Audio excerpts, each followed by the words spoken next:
October 14th, 1984. Daniel Cross and Emily Hale walked into a roadside diner just after midnight. They ordered coffee. They laughed. They were seen through the glass, one last time. For 40 years, the case haunted Austin, Texas. No bodies, no answers, just whispers of corruption and a diner that stood like a tomb. But when that car resurfaced, so did the truth. Subscribe for more true crime stories that uncover the darkness buried in plain sight. The clock above the counter ticked toward 2:07 a.m. The Silver Star Diner sat alone on the stretch of Highway 281, its neon sign humming in the humid Texas night. The hum carried into the parking lot, mixing with the buzz of cicadas and the faint rattle of an 18-wheeler passing in the distance. Inside, the air smelled of old coffee, bacon grease, and lemon cleaner. The booths were mostly empty, just a trucker nursing his refill, the night waitress polishing silverware, and the couple in booth 6. They were young, mid-20s maybe. The man had a warm laugh, the kind that carried across the room, and the woman leaned in every time he spoke as though she feared missing a word. They ate pancakes and hash browns, their plates half finished, their coffee cups steaming. The waitress, Ruby, remembered later that they seemed happy. She thought it strange, because most people who came in after midnight were either angry from the road, drunk from the bars, or too tired to care. But these two, she remembered the way their hands touched across the table, as though they were stealing moments. At 2:18 a.m., Ruby brought them fresh coffee. At 2:21 a.m., the man asked where the restroom was. The woman followed him, laughing that she might as well go too. Ruby watched them disappear down the narrow hallway at the back of the diner. At 2:29 a.m., Ruby realized she hadn't seen them return. She checked the hallway. The restrooms were empty. The back door was closed, its chain still in place. By 2:35 a.m., Ruby stood frozen in the kitchen, staring at the untouched plates and the couple's car keys left on the table. She remembered her heart hammering in her chest. She remembered the quiet of the diner growing unbearable, and she remembered one thought circling in her mind. They never left through the front door. Decades later, that booth is still spoken about in hushed tones. People call it the midnight special. Two young lovers vanished into the night, leaving behind nothing but half-eaten pancakes and a mystery that won't stay buried. Austin, Texas, present day. The file was heavier than she expected. Detective Claire Ramirez balanced it in her hands, the folder edges frayed, stuffed with decades of yellowing reports, black and white photographs, and brittle newspaper clippings. The cover bore a faded label, case number 84-1127. Silver Star Diner, disappearance of Daniel Cross and Emily Hale. October 13th, 1984. She'd seen hundreds of cold case files in her career, but this one carried a different kind of weight. Not just paperweight, but history, memory, fear. Why this one? Her partner, Detective Marcus Reed, asked from his desk across the bullpen. He was younger than Claire, still believing in neat resolutions, in justice wrapped up with a bow. He eyed the file like it was a burden she didn't need. Claire didn't answer immediately. She opened the folder, letting the scent of old paper rise. The first report was Ruby's statement, the waitress who had been working that night. Claire read it again, though she already knew it by heart. They came in just after 2. They were laughing. They ordered pancakes. They went to the restroom. They never came back. She tapped her finger against the page, because it doesn't make sense. Marcus leaned back in his chair. A lot of cold cases don't. Not like this. Claire flipped to the photographs. A grainy shot of the diner exterior, another of the empty booth, the half-eaten food still on the plates, a close-up of the car keys, one key fob decorated with a plastic rainbow charm. No sign of struggle, Marcus said, reading over her shoulder. No. Claire's voice was flat. No forced exit, no blood, no prints except their own, and yet they're gone. Marcus sighed. You think you'll find something the original detectives missed? Not missed, Claire said, closing the folder carefully. Buried. The case had haunted her since she was a teenager, when she first heard the story whispered at a slumber party. The midnight special, the couple who vanished between bites of pancakes. It had sounded like a ghost story then, something told to spook kids, but it wasn't a story. It was real. And now, 40 years later, the file was sitting on her desk. That evening, Claire drove out to the diner's old location. The Silver Star had been shut down since the late 1990s, a casualty of interstate expansion. The building still stood, boarded windows tagged with graffiti, weeds clawing up through the parking lot. She parked on the cracked asphalt and sat for a moment, engine off, silence pressing in. The neon sign was long gone, but in her mind she could see it flickering, painting the night in red and blue light. Inside, the diner smelled of dust and mold. Claire's flashlight cut through the dark, revealing overturned chairs, a counter with stools still bolted down, and the rows of booths. Booth 6. She stopped when she reached it, her breath tight in her chest.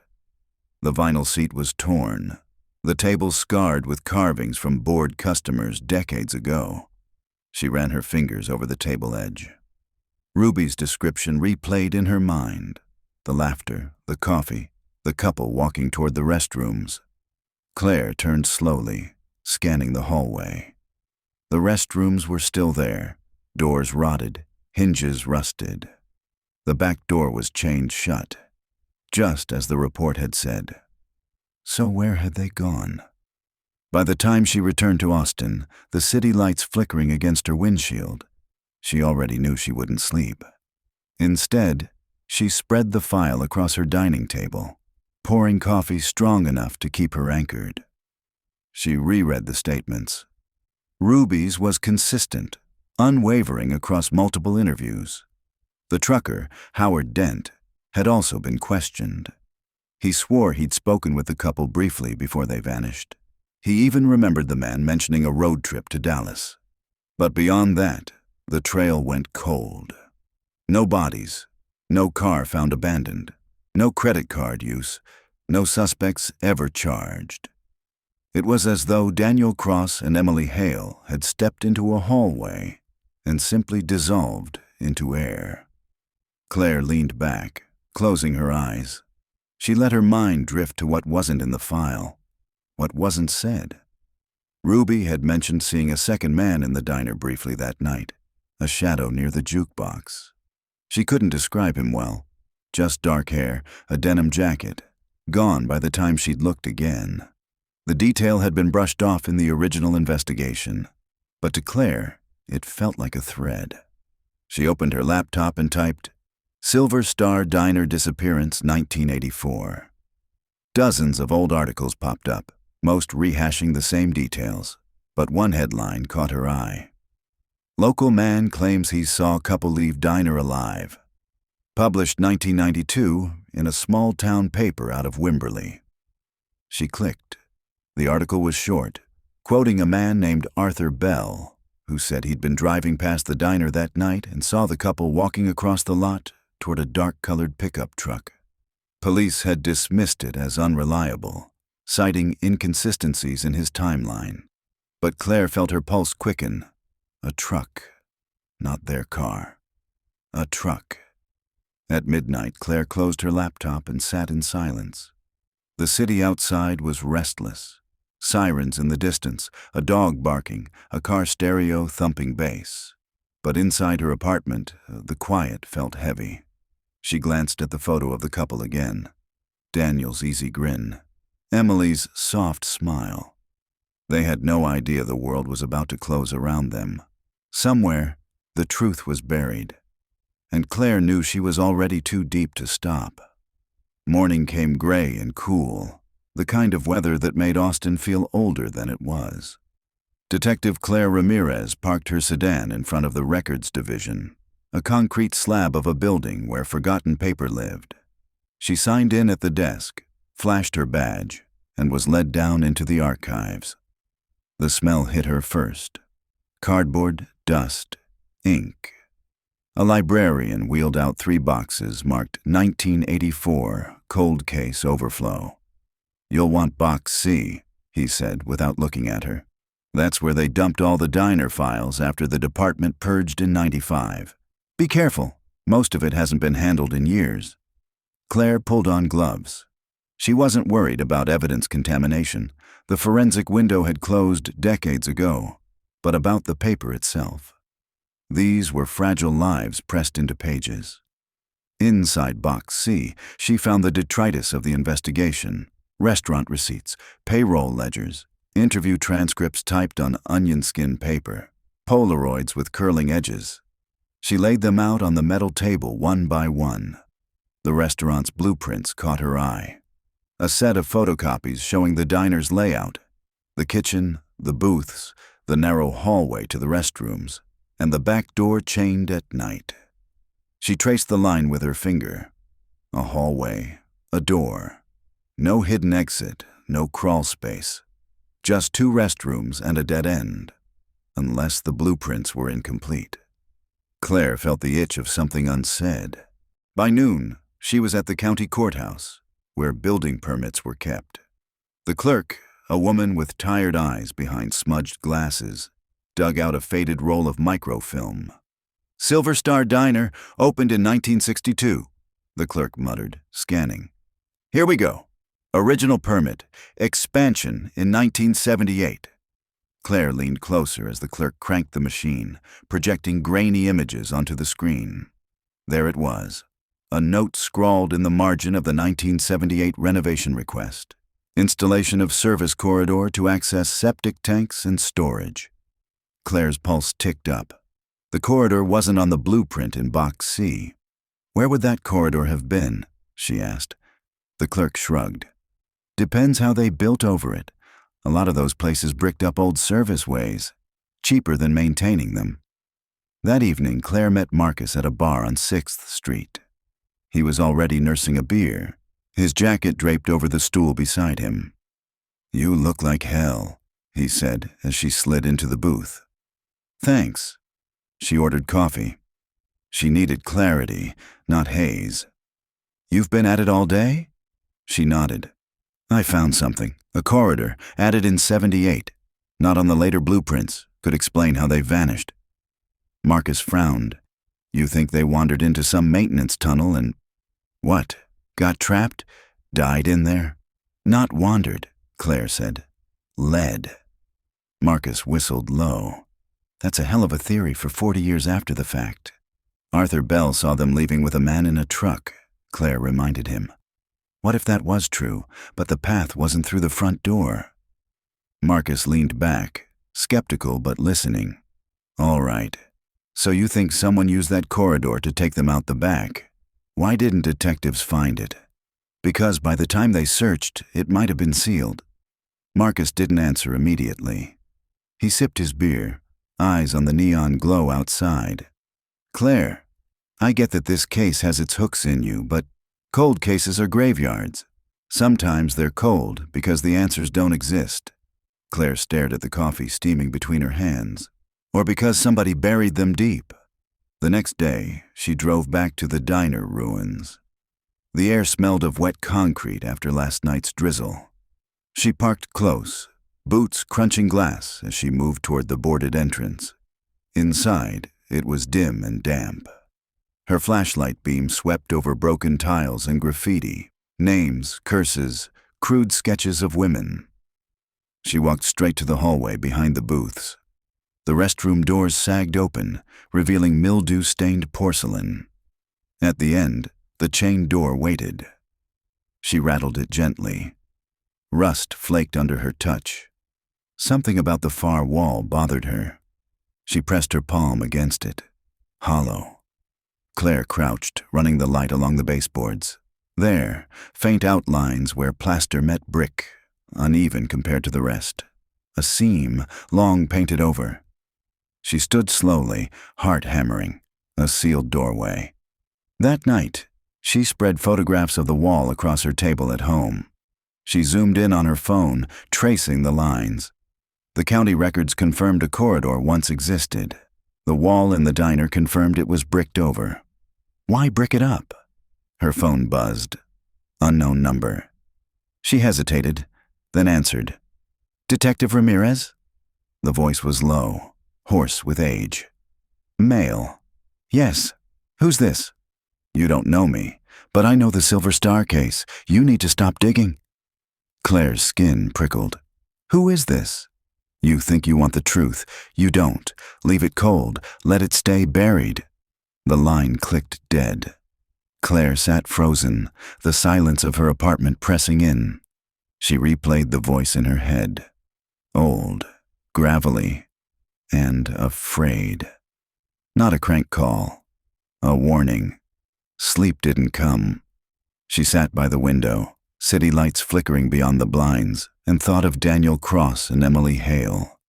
She imagined them alive, laughing over pancakes, then stepping into that hallway. Had they sensed it? The shift in the air, the wrongness in the silence? Or had they gone willingly, trusting the man who beckoned them into the dark? By dawn, Claire knew one thing. She couldn't stop. Whoever had bricked up that corridor hadn't buried just plaster and brick. They had buried the truth. And someone out there still wanted it hidden. Sleep was impossible. She sat at her table, staring at the Polaroid under the lamplight. The diner looked alive, like stepping into a time capsule. The blurred man's face was indistinct, but his posture, upright, squared shoulders, hands in pockets, spoke of confidence. She thought of Henry's words. One of ours. If someone had held onto this photo for decades, what else were they keeping, and why surface now? At 3:15 a.m., she finally pushed the Polaroid into an evidence sleeve, labeling it carefully. She sat back, the silence of her apartment pressing against her chest. Somewhere, the man in denim had lived another 40 years. He'd eaten, worked, aged, perhaps raised children, while Daniel and Emily's families had been left with nothing but empty chairs at holidays. The thought made her stomach turn. When dawn came, she wasn't sure if she was more afraid of what she would find, or of who already knew she was looking. Detective Claire Ramirez kept the Polaroid in her jacket pocket all morning, its stiff edges pressing against her ribs like a reminder. Someone else is in this with you. The bullpen was already buzzing when she walked in. Phones ringing, keyboards clacking, the low hum of voices trading updates. She went straight to Marcus's desk and dropped the photo in front of him. He squinted. Where'd this come from? My doorstep, last night. Marcus looked up sharply. Delivered? By who? She shook her head. Didn't see. Just 3 knocks in this. He studied the photo under the desk lamp. That's the diner. Silver Star. Taken the night they vanished, judging by the neon. Look here. She tapped the blurred figure at the frame's edge. Denim jacket.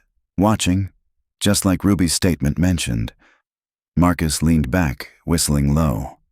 So someone's been sitting on this for 40 years, and they decided to hand it to you. Why? Claire folded her arms. That's what I want to know. They brought the photo to the lab. The technician, a woman named Kendra, handled it with gloved hands. It's authentic, she said, after examining it under magnification. Film stock matches Polaroids from the early 80s. No signs of modern printing. This isn't a reproduction. It's original. Can you sharpen the man's face? Claire asked. Kendra gave a wry smile.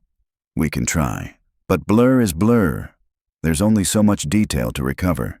You'll get posture, build, maybe approximate height if there's a reference point. Don't expect miracles. She slipped the Polaroid into her scanner. The image flickered on her screen, zoomed, adjusted. The neon glared white-hot, washing half the frame, but the man's outline held. Broad shoulders, straight stance, hair dark, parted. No features, Kendra said. But he's about 6 feet, give or take. Solid building, not some drifter. He looks placed. Placed? Marcus asked. Like he knew he was in the photo. Kendra said. "That's not a random blur." He's staring at the camera. Deliberate. Claire's chest tightened. The man had wanted to be seen. They left the lab with more questions than answers. By noon, Claire was pacing her office, the Polaroid secured in an evidence sleeve on her desk. Marcus sat across from her. "Let's assume the guy in denim is real. Say he was the one leading them out. Why leave evidence? Why not destroy the photo?" "Because sometimes people keep trophies," Claire said quietly. Marcus frowned. "You think he took it himself? A self-insert?" Claire shook her head. "Numbers somebody else took it. Somebody who wanted proof, maybe even leverage." Marcus leaned forward. "And now, after all this time, it lands on your doorstep. Which means, Claire finished. "Whoever had it wants this case open again." That evening, Claire returned to the diner ruins. She brought bolt cutters this time. The chained back door gave after 2 snaps, the metal clattering loud against the concrete floor. The hallway beyond smelled of mold and rust. She swept her flashlight across the wall where she'd found the seam. Up close, the plaster was cracked, paint flaking to reveal brick. She rapped her knuckles against it. Hollow. Her pulse climbed. She set her flashlight on the ground and pressed her fingers along the edges. The bricks had been laid hastily, mortar uneven, lines crooked. This wasn't city work. This was cover-up. Her radio crackled. Marcus's voice. "You sure you want to be in there alone? I need to see it." "Claire." But she clicked the radio off. She braced herself, then kicked hard against the lower section of the wall. Dust exploded in the beam of light. Again, harder.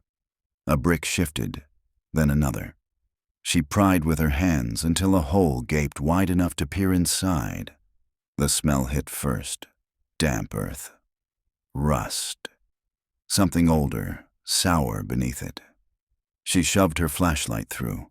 The beam illuminated a narrow corridor lined with concrete blocks, ceiling low, pipes running along one side.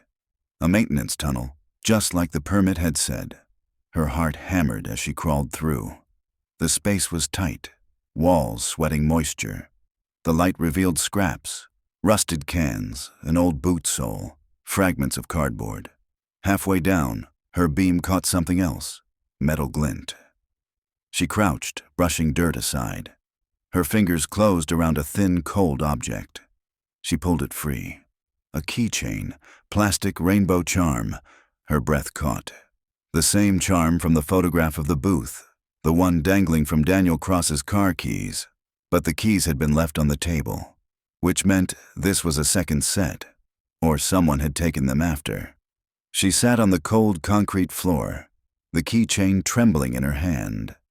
The colors had faded, but the arc of the rainbow was still there. She pictured Daniel spinning them on his finger, Emily laughing. Claire slid the evidence into a bag. Her stomach churned. This corridor wasn't just a forgotten space.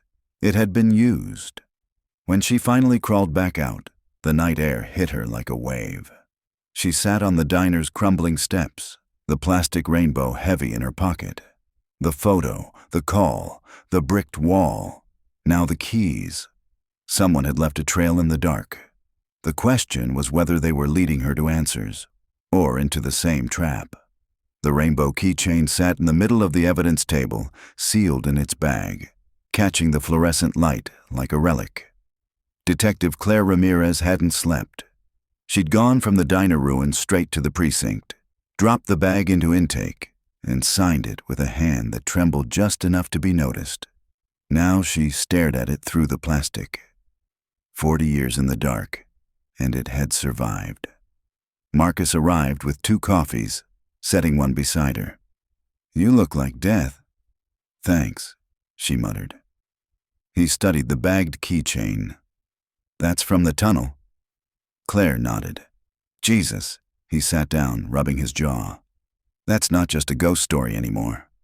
"No." Claire's voice was steady. "It never was." They brought the keychain to Kendra in the lab. She lifted it carefully with tweezers, eyes sharp behind her magnifiers. Plastic degraded but intact. Charm's cheap 80s injection mold. Keys are gone, just the ring and fob. She turned it under the light. See this? Claire leaned in. The metal ring was bent, warped in one spot. Pressure, Kendra said, like it was yanked hard, maybe torn off. Fingerprints? Marcus asked. Kendra shook her head. Not after 40 years underground, but... She paused, tilting the charm. There's residue here, white, flaky. Claire frowned. Paint? Kendra scraped delicately with a scalpel, collecting particles. Could be. I'll run composition. Might tie to location or tools used. Claire straightened slowly. Tools. Paint. Someone had handled these keys while sealing the corridor. Later, Claire stood at the evidence board in their office, pinning up the photograph of the booth, the Polaroid, and now a photo of the rainbow keychain. Marcus watched her. Okay, walk me through it. Couple goes to the diner, leaves their car keys on the table. Somehow, a second set ends up in the tunnel. Explain that. Claire paced. Possibility 1. Daniel had a spare set. He carried them into the corridor. They were torn away in a struggle, dropped, buried. Possibility 2. They never belonged to him at all, Claire said. They were planted. A message, Marcus groaned. By who? That's the question. She stared at the board. The man in denim looked back from the Polaroid, blurred but solid. That evening, Claire drove to Emily Hale's old neighborhood. The house was small, ranch style, with faded shutters and a sagging mailbox. Her mother still lived there. Margaret Hale, now in her 70s, answered the door with sharp eyes softened by grief. You're here about Emily, she said without being told. Yes, ma'am. Claire held out her badge. Detective Ramirez. May I come in? The house smelled of lavender and dust. Family photos lined the mantel. Weddings, children, graduations. Emily's framed photo sat alone, her smile frozen in another decade. Margaret poured tea and sat across from Claire at the kitchen table. Her hands shook only slightly as she set the cup down. I always knew someone would come back, she said. Every few years a reporter knocks, or a student writing a paper, but you're different. You found something. Claire hesitated, then nodded. We recovered an item near the diner, a keychain, with a rainbow charm. Do you recognize it? Margaret's eyes widened. She pressed her hand to her mouth. Yes, she whispered. Emily bought it at the fair, said it was silly, but she liked how bright it was. She put it on her spare keys. Claire's chest tightened. You're certain? Certain. Margaret's voice cracked. That was hers. Silence hung heavy. Finally, Margaret looked up. Does this mean she was there, in that place you found? Claire's throat felt dry. It means she didn't leave willingly. When Claire returned to her car, the evening sky was bruised purple, cicadas screaming in the trees. She sat gripping the steering wheel. Margaret's face burned into her mind. Emily had been real. She'd carried those keys. She'd laughed at the fair. And somehow, her charm had ended up in the dark of that corridor. The weight of it pressed against Claire until she could barely breathe. The next morning, Marcus tossed a folder onto her desk. You're not going to like this. Claire opened it. A lab report. The residue from the keychain. Lead-based paint. Discontinued in the mid-80s. Chemical signature matched industrial primer used in auto shops. Claire looked up slowly. Marcus's mouth was grim. Auto shops, like Henry Bell's place. The name thudded between them. Coincidence? Marcus asked. Claire shook her head. Not after 40 years. Somebody carried those keys out of that corridor. Somebody who touched cars, who worked with primer, and somebody who wanted me to find them. She tapped the Polaroid pin to the board. The denim man blurred back at her, silent, patient. They're not just watching, she said softly. They're still here. That night, Claire couldn't shake the feeling of eyes on her. Even with her blinds drawn, her locks checked twice, the silence of her apartment felt like it carried breath. She sat with the Polaroid in her hand, the rainbow keychain beside her lamp. The couple had vanished in 1984. Their trail had ended in a sealed corridor. But the echoes hadn't faded. Someone wanted her to follow. The question that twisted in her gut was whether she was chasing the truth or being led to join them. The garage smelled of burnt oil and acetone. Henry Bell wiped his hands on a rag as Claire and Marcus walked in, their footsteps echoing on the concrete floor. "You two again," Henry said flatly. "What now?" Claire held up the folder. "We ran composition on residue from an item we found, lead-based primer, the kind used in auto shops. You worked at one." Henry's eyes hardened. "You're reaching." "Emily Hale's keychain," Claire pressed, "found sealed in a maintenance corridor under the Silver Star, covered in primer." For the first time, Henry's posture faltered. He looked away, rag twisting in his hands. "My brother saw something," he muttered. "I told you that." "Arthur saw them leaving with a man," Claire said. "One of yours. He was afraid to name him." "Was it you?" Henry slammed the rag onto the workbench. "Careful." Marcus stepped forward. "You're not doing yourself favors here. If you know something, say it now." Henry's jaw clenched. "Arthur used to talk too much. Got him in trouble plenty, but that night..." He wasn't lying. He did see something. He told me the man's name once. Claire's pulse ticked up. "Who?" Henry hesitated, eyes darting toward the open bay doors where the highway glimmered. "Doesn't matter. He's dead." "Tell us anyway." Silence, the hiss of a compressor somewhere in the back. Then Henry said, low, "Charlie Harker." The name meant nothing at first. Claire jotted it down, tested it on her tongue. Marcus frowned. "Who's that?" "Local," Henry said.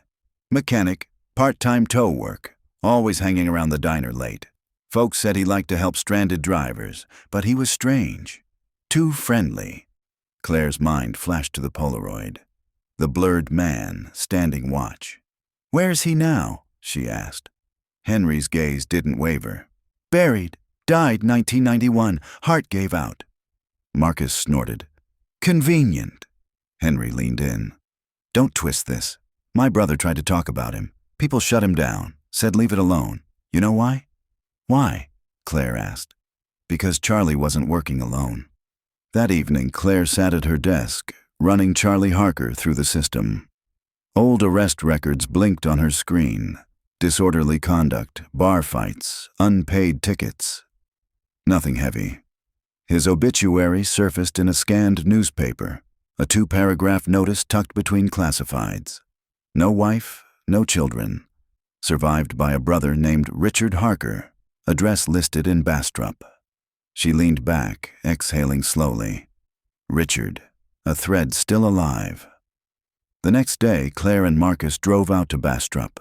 The land grew flatter, scrubby, the sky wide. Richard Harker's property was a scatter of trailers and rusting equipment. Dogs barked as they pulled up, chains rattling. A man in his late 60s stepped out onto the porch, hat low, cigarette between his fingers. His eyes narrowed at the badges. "What do you want?" "Richard Harker?" Claire asked. "That's me. We're investigating the disappearance of Daniel Cross and Emily Hale. Your brother Charlie's name came up." Richard's mouth tightened. "Charlie's dead 30 years. Did he ever talk about the diner?" Claire asked. "About that night?"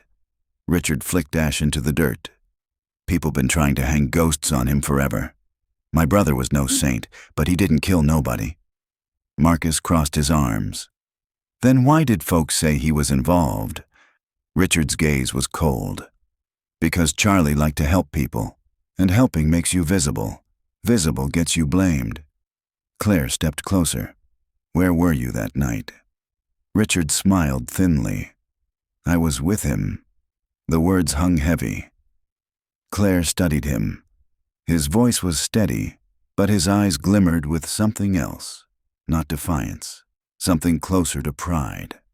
You were both there? She pressed. Richard blew smoke toward the sky. We gave a ride to a couple, that's all. They needed help. Her chest tightened.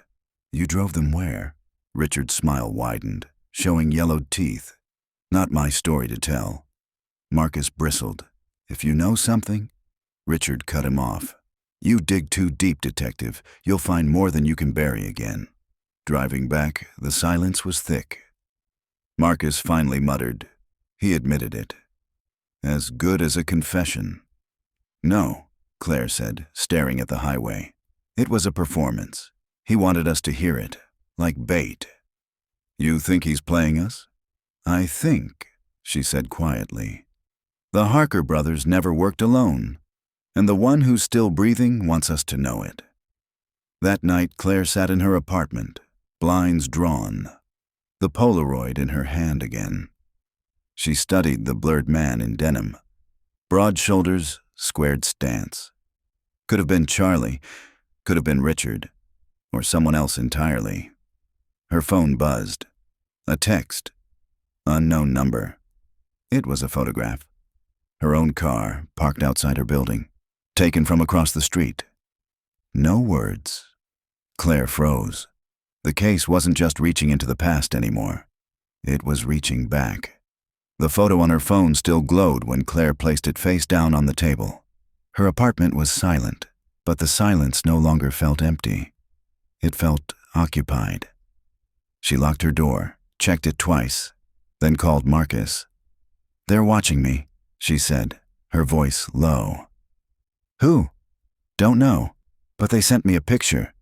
My car, from outside my building. Marcus swore softly. Text me the number, I'll run it. She did, then sat in the dark, waiting. 10 minutes later, Marcus called back. Burner phone, dead end. Claire pressed her hand to her forehead. They want me to know they're close. They want me rattled. And? She looked toward the blinds, the thin slats of shadow cutting across her wall. It's working. The next morning, they returned to the diner site with a small team. The bricked corridor gnawed at Claire's mind, unfinished, like a wound that hadn't been fully opened.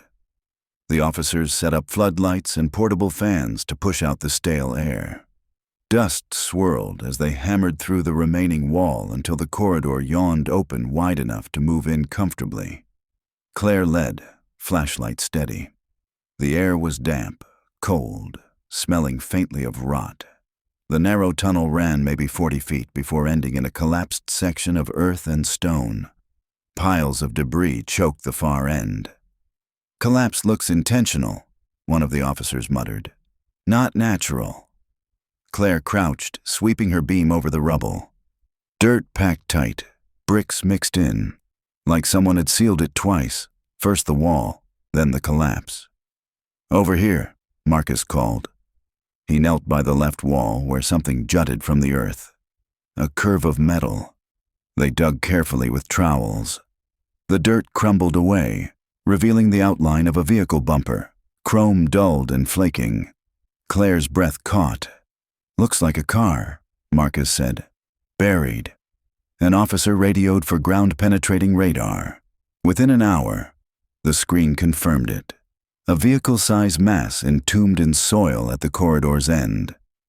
Claire stood frozen, the beam of her flashlight trembling on the chrome. It wasn't just a tunnel, it was a grave. Excavation began the next day. Heavy equipment clawed at the dirt under floodlights as dusk bled into night. A crowd gathered at the tape line. Reporters, neighbors, curious strangers drawn by whispers of the Silver Star case resurrected. Claire watched as metal teeth scraped against something solid. With a groan, the earth gave way, revealing the roof of a car, rust eaten and crushed inward. 1980s make, an officer called. Two-door coupe. The digging slowed, becoming careful, deliberate.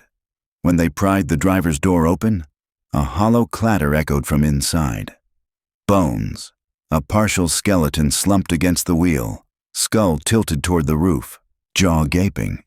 Tatters of fabric clung to the seat springs. Gasps rippled through the team. Even the floodlights seemed to dim. Claire stepped closer, heart hammering. "Tag everything, photograph, preserve."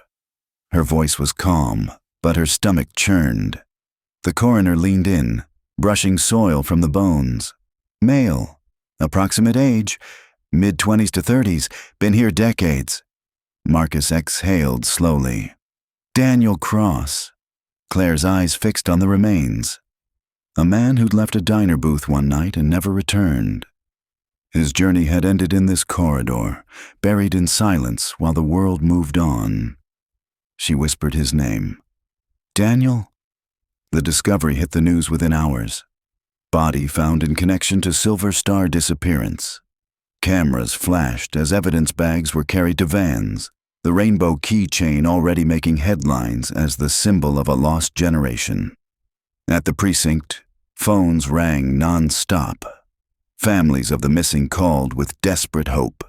Retired officers surfaced, claiming forgotten leads. Reporters hounded every step.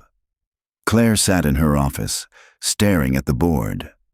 Daniel's photo looked back at her, young, smiling, unaware of the fate that awaited him underground. She'd found him. But Emily was still out there, and whoever had buried Daniel had lived long enough to send her a picture of her own car. At 2 a.m., Claire woke to pounding on her door. She grabbed her weapon, heart slamming, and checked the peephole. Marcus. She opened it. His face was pale, eyes wide. "Got a call," he said. "Anonymous tip. They said if we want Emily Hale, we need to go back tonight." Claire's blood chilled. Back where? The diner. They drove in silence, the empty highway stretching like a dark river. Floodlights still glared at the site, though the crews had gone home. The tape fluttered in the night breeze. They ducked under. The corridor yawned open, silent, waiting. The tip had been specific. Look behind the passenger side of the buried car. They climbed down, beams cutting through dust. Claire reached the passenger door, brushed earth aside, and froze. A shoe. Leather, shriveled, fused to bone.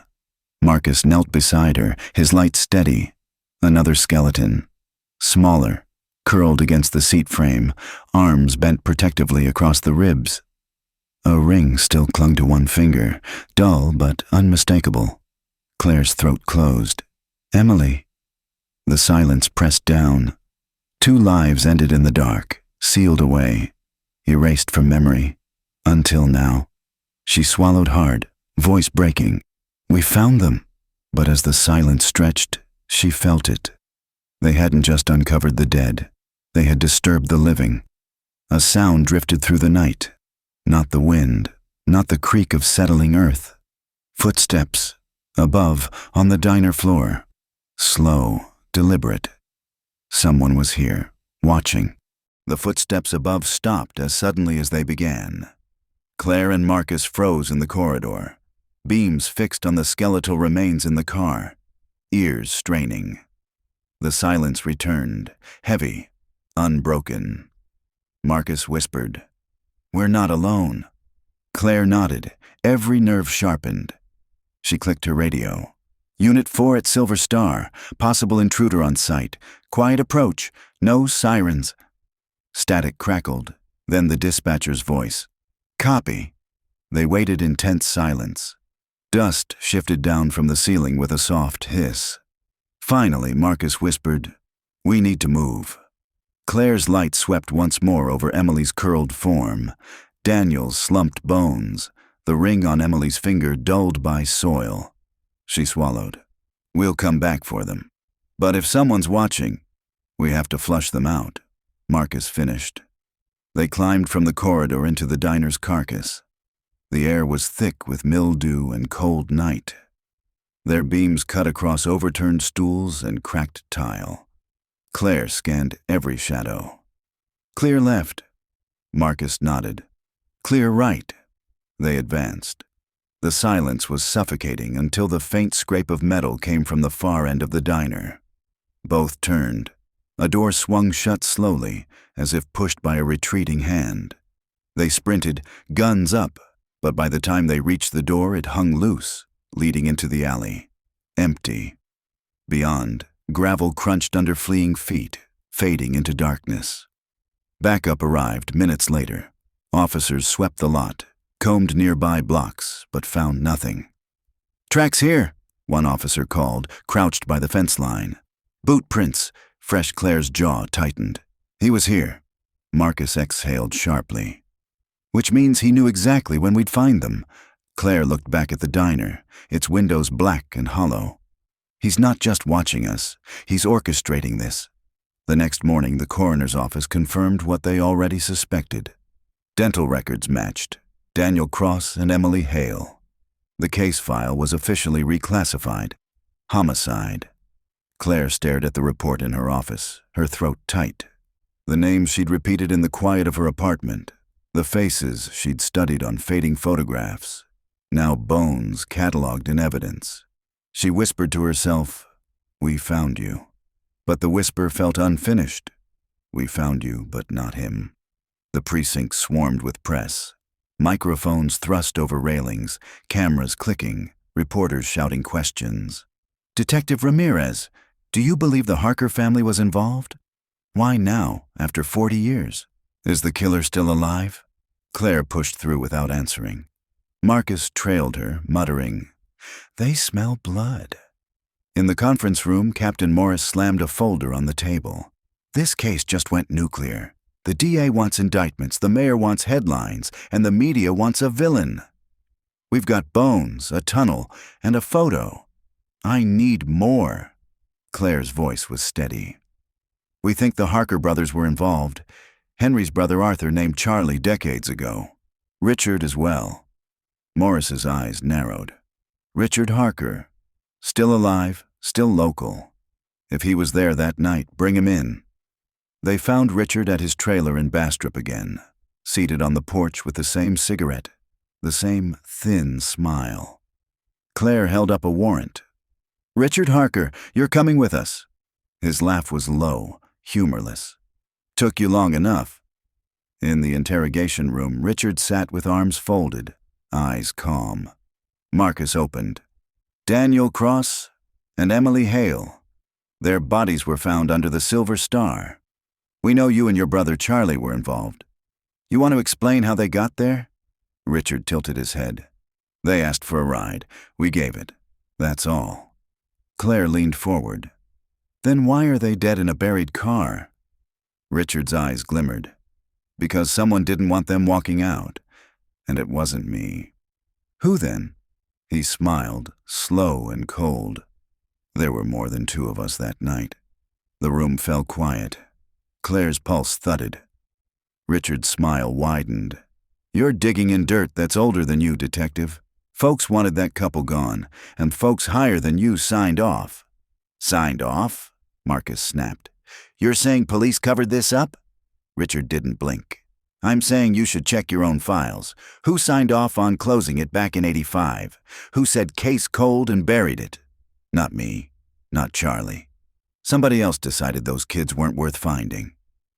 Later, in her office, Claire pulled the original case closure report. The signature at the bottom glared up at her. Detective Frank Mallorie. Marcus frowned. "Mallorie retired 20 years ago. Lives out near the lake." Claire's voice was flat. "Then we asked him why he buried it." That night, Claire returned home to find another envelope under her door. Inside was a single sheet of paper. On it, a map, a circle drawn in red ink around the lake. Beneath, one word: truth. The lake was glassy that morning, still as a mirror, reflecting a pale gray sky. Claire drove along the winding road, pines crowding close, until a cabin appeared at the shoreline. The mailbox read Mallorie. Frank Mallorie had been the closer on the Cross-Hale file in 1985. Now, 40 years later, Claire needed to know why.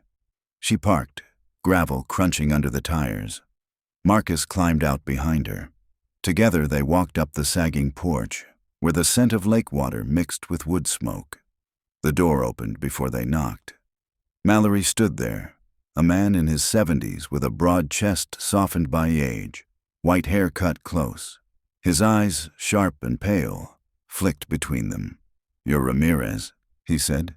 His voice was gravel, deep from years of cigarettes. "And you're the partner." "That's right," Marcus said. Mallorie stepped aside. "Come in. If you're here, it means you dug where you shouldn't." The cabin was neat, almost military. Shelves lined with fishing tackle, old case files stacked in boxes, a single rifle mounted over the fireplace. Mallorie gestured to the table. They sat. He poured coffee from a dented percolator, black and bitter. "You found them," he said flatly. Claire's throat tightened. Daniel Cross and Emily Hale, buried under the silver star. Mallorie nodded, as if confirming something to himself. "Why was the case closed?" Claire asked. Mallorie sipped, watching her over the rim of the mug. "Because the trail led somewhere no one wanted it to go." Marcus leaned forward. "Which was?" Mallorie set his cup down with a soft thud.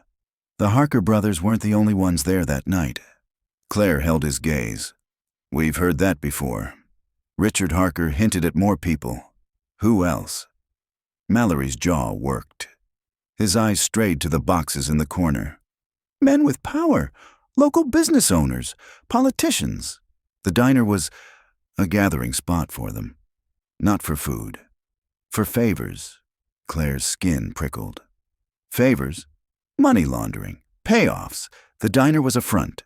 Daniel and Emily walked into something they weren't supposed to see. The silence was heavy.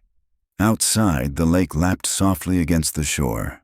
Claire asked quietly, "What did they see?" Mallory's eyes were tired, haunted. A transfer, cash, drugs. The Harkers were muscle, but behind them were men with reach. Men who could make evidence vanish, witnesses shut up, and cops, like me, retire early if they ask too many questions. Marcus shook his head. "And you buried the case." Mallory's voice was low. "Because they told me to. I had a choice. Lose my badge, my pension, maybe more. Or close it and keep my family safe. I closed it." Claire's stomach knotted. "Who told you?" Mallorie hesitated, then said a name. "Judge William Sutter." The name landed like a stone. Claire knew it. Sutter was a towering figure in Texas law, retired now, living like royalty on old money. His portrait still hung at the courthouse. "He's untouchable," Marcus muttered. Mallory's eyes were bleak. "Untouchable, then? Maybe not now." Claire leaned forward. "Why now, Mallorie? Why leave me a map? Why the word truth?" For the first time, his face cracked. Fear flickered there. "I didn't," he said. Claire froze. "What do you mean?" "I didn't leave you anything," Mallorie repeated, voice rough. "If you found a map, someone else put it there." The words sank in like ice. Claire remembered the envelope under her door. The map circled around this very lake. She glanced toward the window. The glass reflected the still water outside and the faint movement of pines. Someone had wanted her here. Marcus caught it too. His hand drifted toward his holster. "Detective," Mallorie said quietly, "you're not safe here." A sound interrupted him. The crunch of gravel. Tires on the drive. All three turned toward the window. A dark sedan had pulled up behind Claire's car. Two figures stepped out. Claire's pulse thundered. Mallorie moved fast for his age, pulling the rifle from above the fireplace. "Back room," he snapped. "Now!" But the knock came before they could move. Hard. Insistent. "Detective Ramirez," a man's voice called. Smooth. Confident. "We should talk." Claire froze. Marcus whispered, "They know your name." Mallory's grip tightened on the rifle. His face had gone pale. "They're not here to talk," he muttered. The second knock rattled the door. Then, silence. Claire's breath was shallow. She glanced at Marcus, then at Mallorie, who was already setting his jaw, the rifle barrel angled toward the entry. The silence stretched. Then the window shattered. A canister clattered across the floor, hissing smoke. Mallorie shouted, "Down!" The cabin filled with choking white fog as the door crashed open and dark shapes surged inside. The cabin erupted in smoke. Claire's lungs burned as she dropped low, vision reduced to milky haze. The acrid sting of tear gas clawed at her throat. She heard Marcus shouting, Mallorie barking orders, the scrape of boots on wood. Then a figure loomed through the fog. Black mask, gloved hands, moving fast. Claire fired. The shot cracked, deafening in the enclosed space. The figure stumbled back with a grunt, slamming into the door frame before collapsing. Another shape lunged. Mallorie's rifle roared, the blast rattling the windows. Wood splintered. The second intruder fell against the table, sending coffee mugs and papers crashing. "Out the back!" Mallorie yelled. Marcus grabbed Claire's arm, dragging her toward the rear door. They stumbled through the smoke, coughing, eyes streaming. The back door burst open. Cold lake air rushed in, blessedly clean. They staggered outside, lungs heaving. "Keep moving," Mallorie growled. "They'll circle." They ran along the shoreline, reeds whipping at their legs. Behind them, more shouts rose, muffled in the haze. Gunfire cracked. Bullets slapped the water around them, geysers of spray. Claire dove behind a fallen log. Marcus landed beside her, breath ragged. Mallorie crouched nearby, rifle steady. "They won't stop," Mallorie said grimly. "Not till we're dead." The lake stretched vast and black before them. The cabin was half lost in smoke, headlights cutting beams through the trees as more vehicles pulled up. "Options?" Marcus hissed. "Fight or swim," Mallorie muttered. Claire's eyes darted over the shoreline. The dock jutted into the water, a fishing boat moored there. "The boat," she whispered. They sprinted. Shouts erupted behind them, gunfire spitting sparks off the dock planks. Claire hit the boat first, untying the rope with fumbling hands. Marcus shoved it off while Mallorie clambered in, rifle raised. Engines roared behind them. Figures stormed the dock. Claire yanked the starter cord. The outboard sputtered, coughed, then caught. The boat surged forward. Bullets punched the water, whined past her ear. She hunched low, hands white-knuckled on the tiller. "Faster!" Mallorie barked. The boat skimmed across the lake, leaving ripples glowing faintly in the moonlight. The dock receded, shouts fading. Only when the far shore loomed did Claire finally ease off, her chest aching with every breath.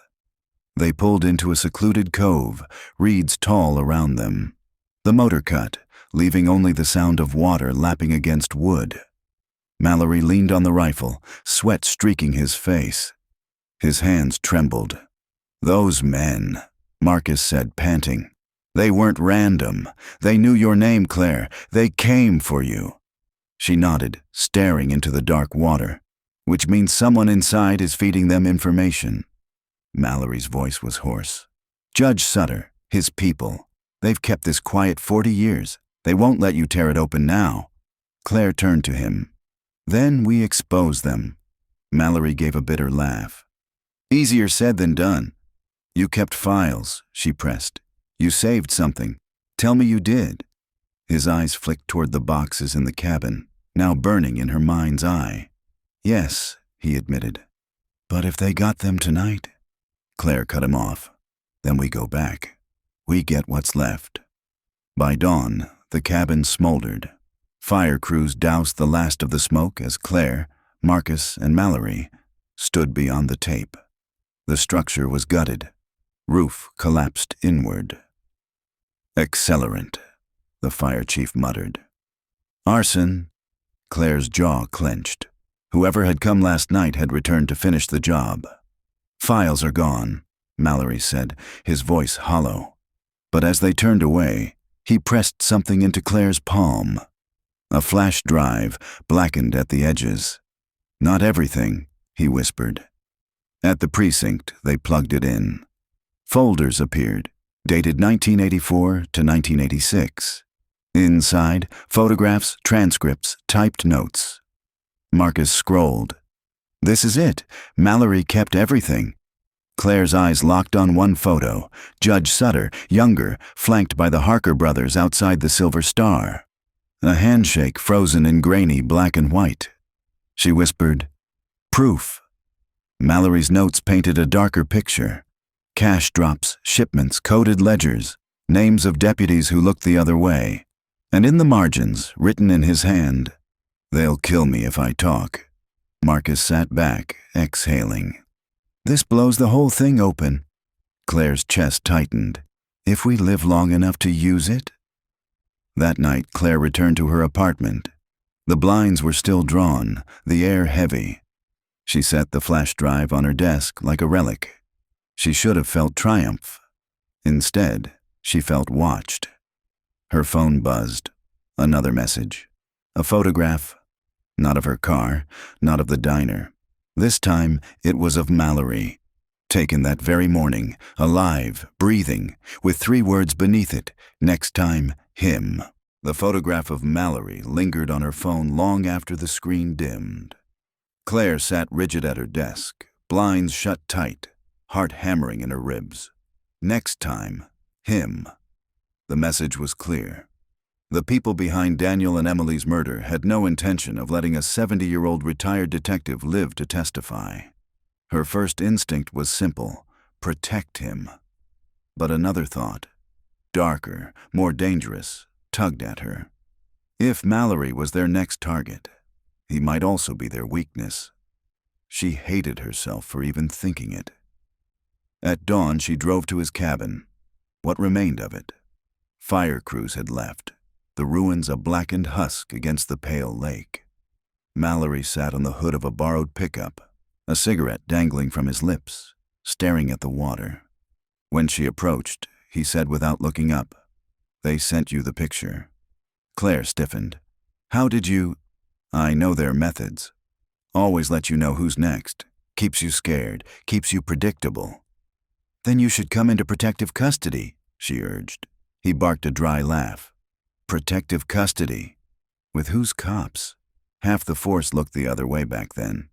You think they're clean now? Claire's chest tightened. He wasn't wrong. The conspiracy reached wide, and she didn't know who she could trust. "We've got your files," she said. "Your testimony could finish this." Mallorie shook his head. "My testimony makes me a corpse. You want them? You need to draw them out. I'm the bait, and we both know it." Claire swallowed hard. "That's not what I want. It's what you'll have to do." Marcus was furious when she told him. "You're talking about dangling a 70-year-old man in front of hired killers and hoping we get there first," he snapped in the briefing room. "That's not a plan. That's a death wish." Claire met his glare. "And doing nothing gets him killed anyway. At least this way, maybe it ends." "You're letting them dictate the terms." Marcus shot back. "Then give me another option," she challenged. Silence. Finally, Marcus sagged back in his chair. "If we do this, we control the field. No surprises. Tight perimeter, eyes everywhere." Claire nodded. "Agreed. We set the stage. We make them believe he's alone. And when they come, we close the net." They chose the lake. Symbolic, exposed, but with angles they could cover. Mallorie insisted on sitting out on the dock, fishing rod in hand. The picture of a stubborn old man refusing to be scared. Undercover units ringed the shoreline. Sharpshooters took positions in the tree line. Claire and Marcus waited in a van up the hill, screens glowing with live drone feeds. For 2 hours, nothing. Just the gentle ripple of the lake and the silhouette of Mallorie on the dock, smoke curling from his cigarette. Then Marcus stiffened. "There!" On the screen, a ripple of movement at the tree line. 2 figures, black-clad, advancing low. Claire's pulse spiked. "Positions hold. Wait for my call." The figures crept closer, weapons glinting. On the dock, Mallorie didn't move. He sat with the rod propped between his knees, eyes fixed on the water. "Closer," Claire whispered. "Closer." When the men stepped onto the dock, the wood creaked. One raised a pistol. Now! Claire barked. Spotlights blazed. Officers surged from cover. Shouts echoed. Drop your weapons! Police! The first intruder spun, firing wildly. Bullets snapped over the lake. Sharpshooters answered, precision cracks that dropped him instantly. The second bolted for the trees. Marcus was already out of the van, sprinting downhill. Claire followed. Branches whipped her face as she chased the fleeing figure. Ahead, Marcus tackled him to the ground. The man thrashed, but 3 officers closed in, wrenching the gun from his hands. Got him! Marcus panted, knee in the man's back. Claire crouched, yanking the mask free. The face beneath was young, too young. Early 20s, eyes wild with adrenaline. Not a hardened hitman. A kid. Who sent you? She demanded. The boy's jaw trembled. He spat blood, muttering, orders. Whose orders? His eyes flicked past her, toward the lake, toward Mallorie. And then he smiled. Claire's stomach sank. She turned. On the dock, Mallorie was still seated, fishing rod across his knees, but his chest was slumped forward. For a moment she thought he was simply weary. Then she saw the dark bloom spreading across his shirt. A sniper's shot. The scream tore from her throat before she could stop it. Officers scrambled, scanning tree lines. Sharpshooters called targets, but nothing showed. Whoever had pulled the trigger was gone, melted into the woods with military precision. Claire dropped beside Mallorie, grabbing his shoulders. His breath rattled, shallow. Blood slicked her hands. Stay with me, she pleaded. You're not done, not yet. His eyes fluttered open, cloudy but still sharp enough to find hers. They'll bury it again, he rasped. Not if I stop them, she said, voice breaking. His lips curved in the faintest smile. Then the light in his eyes dimmed. The fishing rod slid from his lap, clattering against the dock. Claire's vision blurred with tears. Behind her, Marcus said quietly, We lost him. But inside, Claire heard Mallorie's voice again. You want them? You need to draw them out. She looked down at her bloodied hands, then at the lake beyond. The war wasn't over. It had just become personal. The funeral was small. Mallorie's coffin rested beneath the shade of an oak, the lake visible in the distance. A handful of family members stood in black. No uniformed honor guard. No brass. Just silence, broken only by the pastor's words. Claire kept to the edge. Marcus beside her. Neither spoke. They knew the truth. Mallorie had died for something bigger than he ever confessed, and the people who killed him were still breathing. That night, Claire stared at the flash drive glowing on her desk. Mallorie's files, the last tether to the past. Marcus leaned against the wall, arms folded. We've got evidence tying Sutter to the Harkers, photos, ledgers, but it's 40 years old. The DA won't risk it without a living witness. Claire rubbed her eyes. Then we make one. Marcus frowned. How? She looked up, determination hardening her features. We put Sutter in a corner, make him show his hand, record it, force the truth out of him. The plan was reckless, dangerous, maybe suicidal. But they had one edge. Sutter believed he'd erased everything. If Claire came to him with Mallorie's files, he might break. They set the meet at the old courthouse. Symbolic, public but quiet at night. Claire walked in alone, wire beneath her jacket, recorder live. Marcus monitored from across the street, sniper cover unseen on rooftops. Sutter was waiting in the grand hall, beneath portraits of long-dead judges. He looked older than his photos. White hair, cane, but his eyes gleamed sharp as ever. Detective Ramirez, he drawled. You've been digging in graves that should have stayed shut. Claire's footsteps echoed as she approached. Daniel Cross, Emily Hale. Their bodies weren't graves. They were hidden. By you. Sutter's lips curled in disdain. Idealism. You think truth matters? 40 years, detective. The city prospered while those kids rotted. That's balance. That's sacrifice. Claire's voice was low, steady. You killed them to protect your empire. His laugh echoed, bitter. I never killed anyone. That's what men like the Harkers are for. Disposable dogs. And you, Claire pressed. Untouchable. His cane tapped the marble. I built this city. Judges, mayors, cops, all of them knew the price. You think a flash drive changes that?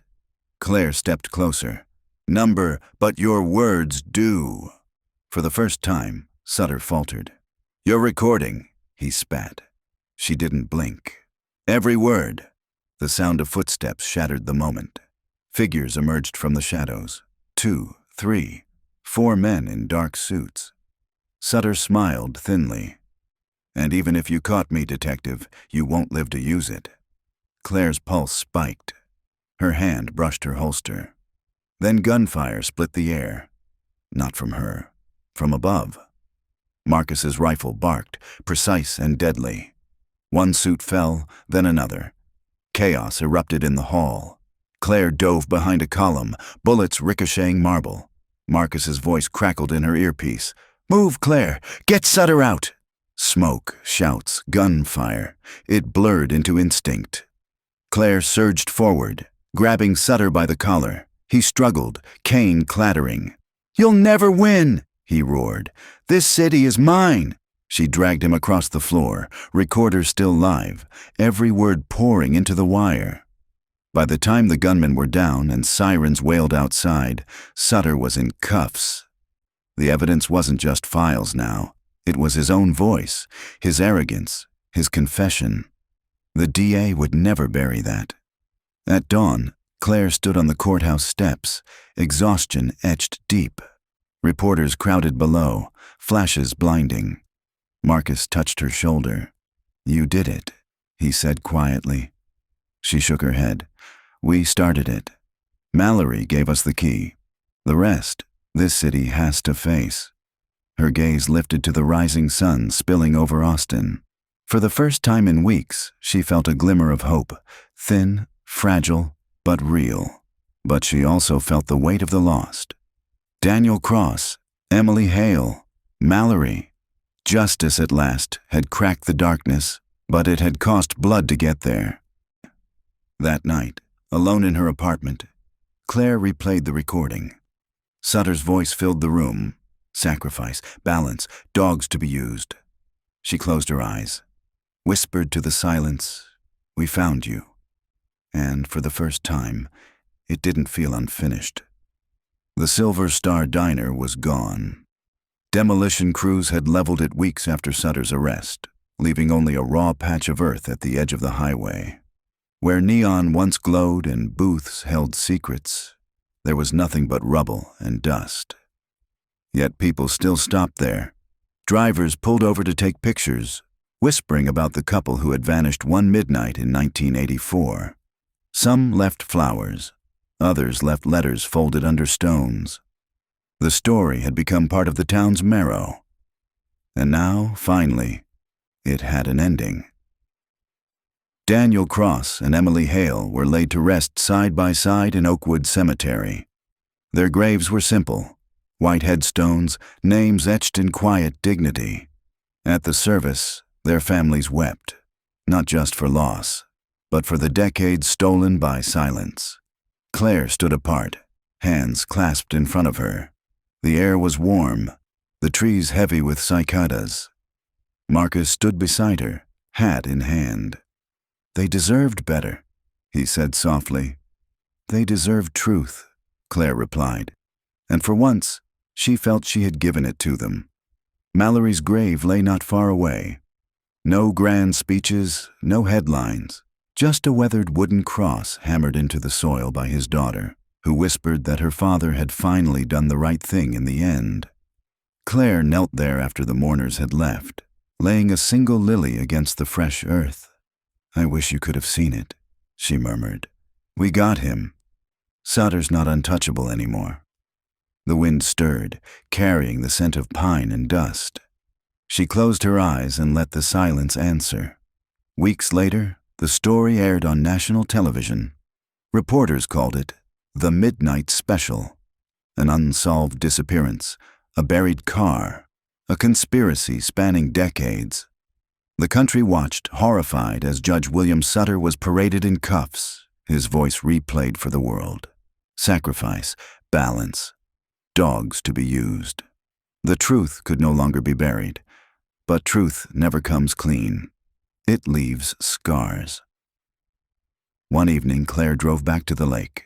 The cabin was gone, burned to its bones, but the water still lay quiet under the fading sky. She sat on the dock, legs dangling, the memory of Mallorie's fishing rod vivid in her mind. For a long time she said nothing. Then she whispered, almost like a prayer, for Daniel, for Emily, for every voice they tried to silence. The lake gave no reply, only a ripple of silver under the setting sun. But Claire felt something loosen inside her chest. Not peace, not yet, but the first step toward it. She rose, walked back to her car, and drove into the night, leaving the lake behind, but carrying its silence with her.